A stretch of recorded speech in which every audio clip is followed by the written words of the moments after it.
किसी को मजबूर करना और फिर उसकी मजबूरी का फायदा उठाना ये चीन की जग जाहिर फितरत है।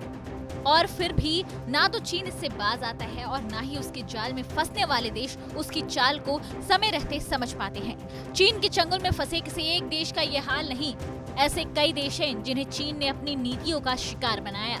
और अब चीन की इसी फ्रॉड डिप्लोमेसी का नया शिकार बना है मालदीव। जी हाँ, मालदीव ने भी श्रीलंका की तरह चीन से कर्ज लिया और जब वो कर्ज चुकाने की स्थिति में नहीं है तो ऐसे में अब चीन ने कर्ज पर भारी ब्याज लगा दिया है। यानी कि चीन ने पहले मालदीव की आर्थिक हालात का फायदा उठाते हुए उसे जानबूझकर लोन दिया ताकि वो उसे कर्ज के जाल में फंसा सके, और हुआ भी बिल्कुल वही।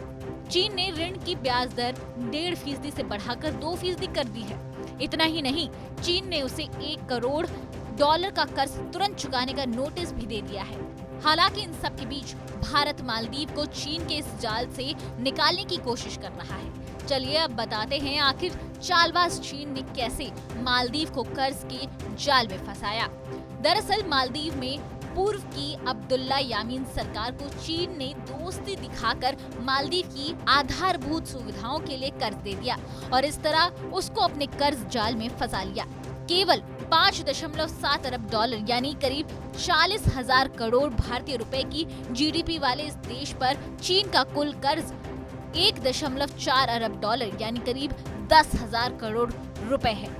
ये सब चीन इसलिए कर रहा है क्योंकि मालदीव और भारत की दोस्ती मजबूत हुई और ये चीन को रास नहीं आ रहा।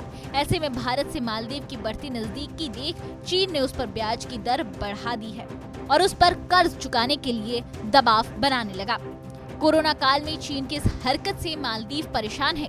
भारत में भी उसकी कठिनाइयां कम करने पर विचार हो रहा है। वर्ल्ड बैंक की माने तो मालदीव की अर्थव्यवस्था में पर्यटन का 28% का बड़ा योगदान है, जबकि 60% विदेश मुद्रा उसे पर्यटकों से मिलती है। और अब चीन की देन कोरोना की वजह से मालदीव को कितना बड़ा नुकसान हो रहा है, इसका अंदाजा लगाना मुश्किल है। और कोरोना वायरस के प्रकोप के चलते पिछले 6 महीने से यहाँ पर पर्यटकों का आवागमन बंद है। इससे इस छोटे से देश की अर्थव्यवस्था का बुरा हाल है। ऐसे मुश्किल वक्त में चीन इस छोटे से देश के साथ धूर्तता से बाज नहीं आ रहा है। फिलहाल कई ऐसे आंकड़े हैं जिन्होंने चीन की इस चाल की पोल खोली और दुनिया के सामने उसके सच को उजागर किया। लेकिन अब भी अगर कोई देश चीन के इस झांसे में आ जा रहा है तो ये खबर वैसे देशों के लिए चेतावनी है जो अभी चीन से गलबहिया कर रहे हैं।